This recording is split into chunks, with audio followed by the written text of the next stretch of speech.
This is just the start of a wire cover, cable cover, and the idea here is to clip it on these sections, either 2020 or 2040s, and well, pour wire in the channel. I've got the lights on here. I've got the lights on. Click it in these channels, well, put the wire in the channels and put this cover here over the top. Now this one, I'm classing this as a first iteration. It might be a bit thin. I've asked it to go thin so that it can bend when you're clipping it in, and hopefully it spring out, but hopefully it's not too thin. So this is just a test print in a way. It only has clips on each end, so there's no clips in the middle. Hopefully that's going to be enough. I don't know until I test it, but that's one thing about prototyping, is to test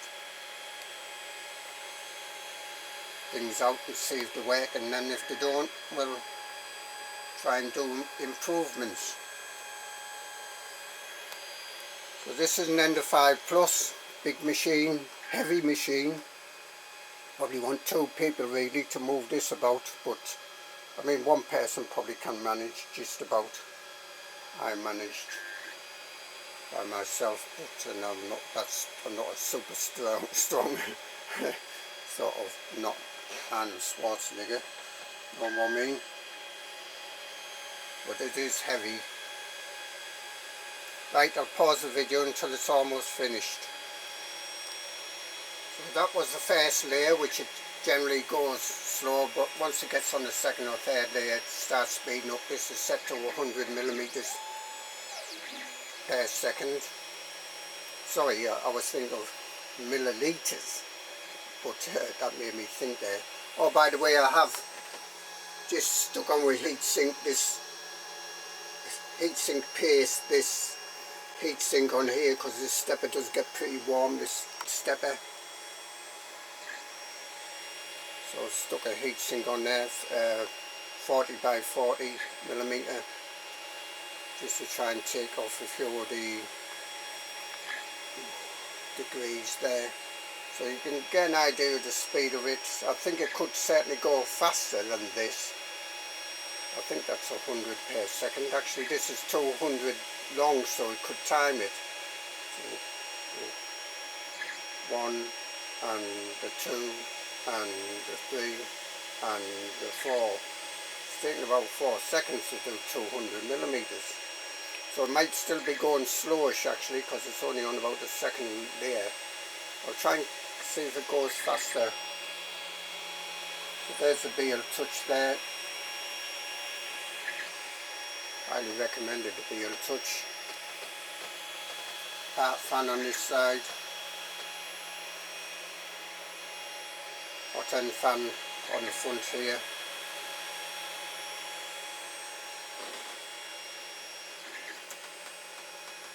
So it's a gantry mechanism.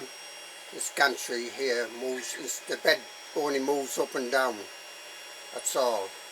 And if you think about it, when it's printing, well, unless you got, well yeah, if you got auto leveling on, it's different, but if you get your bed level and then print without auto leveling on, the bed only moves down, in this case down, when it changes layers. So that's not a lot. I have some Capricorn tubing, which is recommended for these printers, especially I think if you're going to do flexible filament, which I don't intend to do, but might want to do it one day. I also have another feeding mechanism, a dual gear feeding mechanism on order to fit on here, which again is recommended on these machines because these are plastic feeding mechanisms. Mainly plastic, the wheels are metal, but that's it. So the one I'm getting is dual gear. Not that I've had any problems. I've had no problems with this board and tube, and no problems with this feeding mechanism.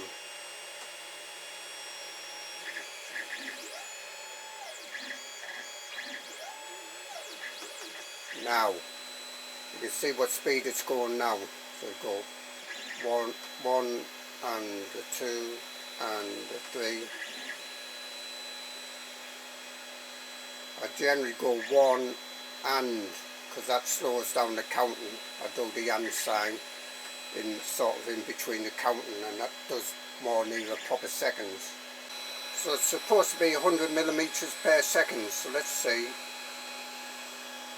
1 and 2 and 3. Yeah, that's probably right, because you don't count, because I counted 1 on. So it's 0, 1 and 2 and let's do that again, because I still haven't counted it right.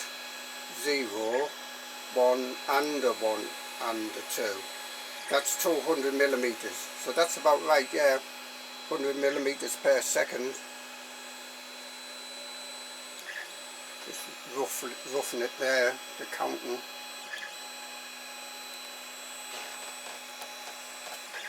Can't see where this is filming because of the lights.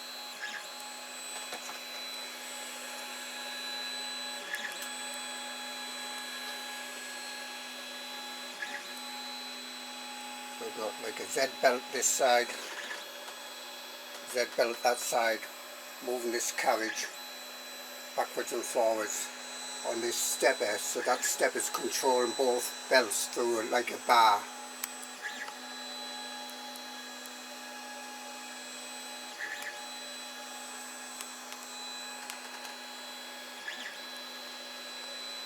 Another on the Z stepper here, making it move left and right. And you've got 2 steppers down below. Well, the only time I got proper tramming to work was when I turned on the menus, like ask for that, for auto leveling I think, when it's printing. But that will level each time you go to print, and then it will do the tramming during the print. Here it is not tramming during the print. You can see it's not tramming because the Zs are not moving. Well, the only time they move is when it does a layer change.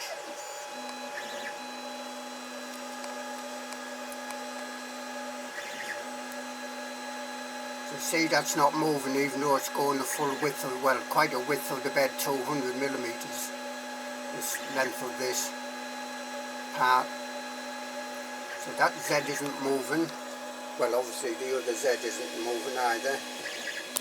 So the only time these move to cause tramming, move the bed up and down if your bed isn't level, is when I've done the auto leveling in the menus. You have to go in the level first to do that. And that sort of, I think that does a home really. And then you can select to do a level on each print.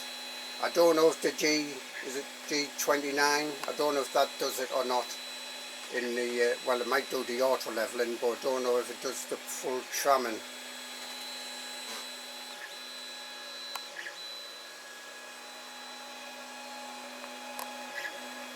Touch screen, quite responsive, and you can do what the term is baby stepping. Oops, I don't want to press that because I've got the level about right there.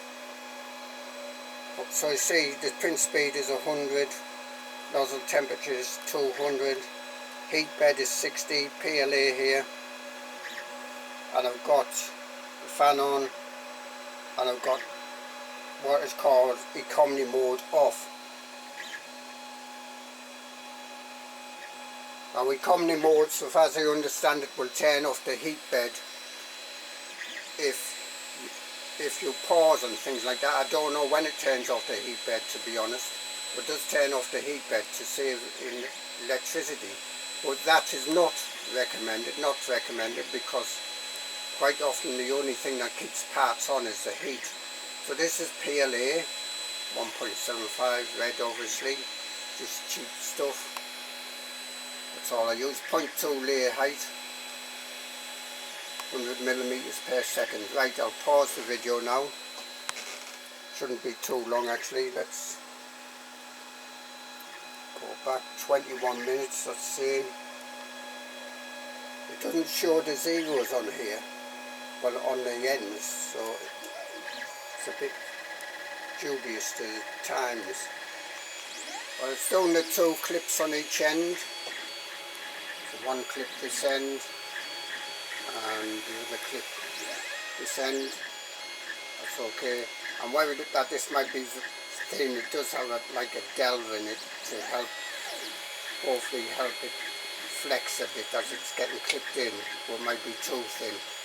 As I say, this is only in a way the first prototype of this. Oops.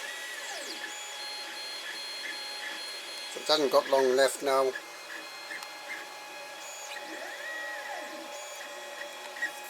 Quite a quickish print this, but it might take longer if I have to beef it up, obviously. That's to be tested. Yep, that works okay. So I've got the filament wires going down inside this, which also could be covered over this sort of channel, and up behind this red covering I've made at the moment of going around this spool holder. But print out some more bits and do up it here. So you've got a bit of freedom on this wire. Once it's in here, it's a bit hard to move it, but that covers that over and keeps it in place. Obviously you can do what colour you want. Black might be ideal for somewhere like this, but as I say, use a paint scraper too. See, the wires do fit in there. Use a paint scraper type thing for scraping the bed or whatever to get pry off the top and the bottom. So that works okay. The best way I found to take these cable clips off is to use a paint scraper. I've got like this old one, I don't know if it's paint scraper, wallpaper scraper type thing, which I rounded off the edges. I use this, well, I used to use it to get parts off the bed. So just like a scraper thing that you use to get parts off the bed. I would always recommend rounded corners because you don't want sharp corners sticking in the bed. It's just to file them down. I did file this to a bit of a semi-sharp point, but won't cut, not that sharp. And then you get that under the edge.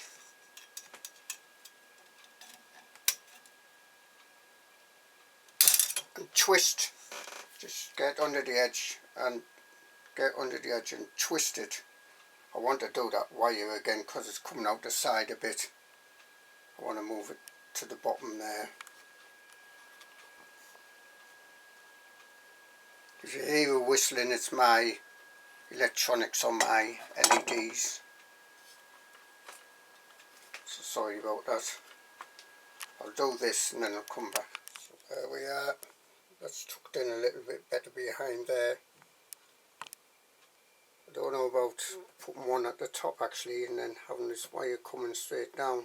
I'd have to pull, if this wire will pull round a bit more. I think it might do, because there's a bit of loose wire on here. It might just about do that. I haven't tested that. There's just a bit of thingy. So make sure you use this on both ends. One of these paint scraper type things. Don't try and pull it out by the plastic edge, because that is very thin, that plastic edge. It wants to be thin so that it can flex a bit when you're putting the clips in.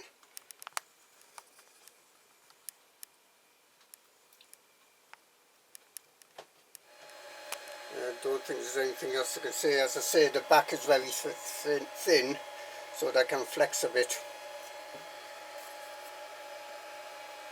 So on another bit fork there, another 200mm. I might leave that, the bottom part. I don't know, I might put something around that bottom part. I've got a ring thing on here because I expected to put this through a cabinet or something, but I haven't done that.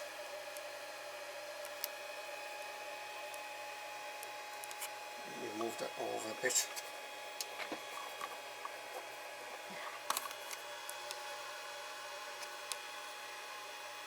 Trying to show you.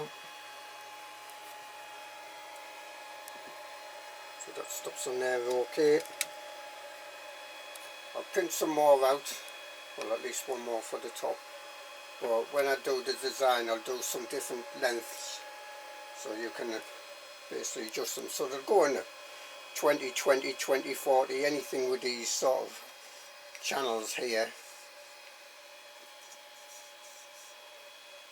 And you can hide your wires, a bit of cable management.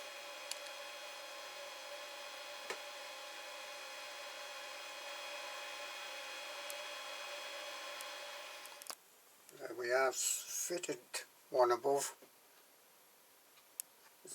A bit of loose wiring in this filament run out cable where it goes into the box coming round, so you can pull it up and tuck it in. I don't know if it could go behind the T-nuts, but that's a bit of a look at it. Let's see.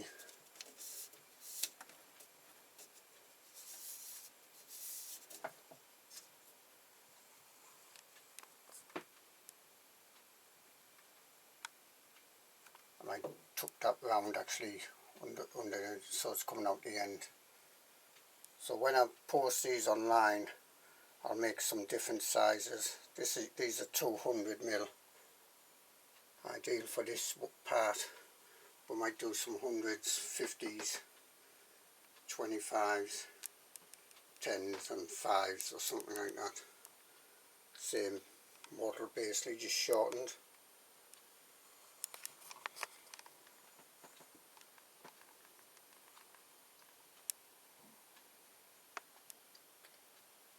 That's a fan behind for, like it's got HEPA filtering and carbon filtering. It's not wired up to this printer yet. That's something to do in the future. Yeah, so that's pretty good.